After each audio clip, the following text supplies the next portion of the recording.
બોટાદના નાગલપર દરવાજા પાસે આવેલા પીજીવીસીએલના વીજ કનેક્શન ટીસીમાં શોર્ટ સર્કિટ થતાં એક ગાય અને એક વાછરડાનું મોત થયું હોવાની ઘટના સામે આવી છે।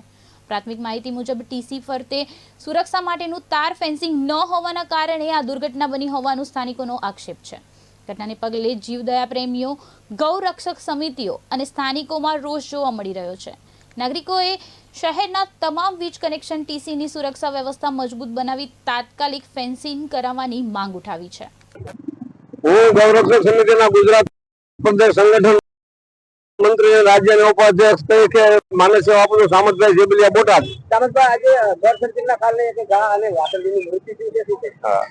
મને અમારા જીવદયા પ્રેમીઓનો ફોન આવ્યો હતો કે નાગલપર દરવાજે ટીસી પાસે એક ગાય માતા અને એક વાછરડી માતાનું શોર્ટ કારણે અવસાન થયેલું છે।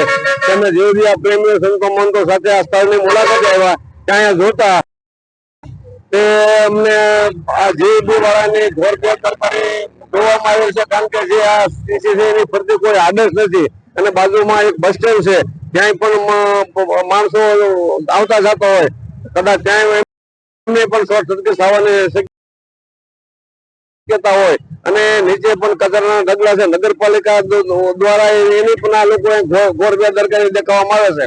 એટલે તાત્કાલિક ધોરણે આ જગ્યાએ તો બરોબર છે કે ફરતો તાર ફેન્સિંગ કે કોઈ જે કઈ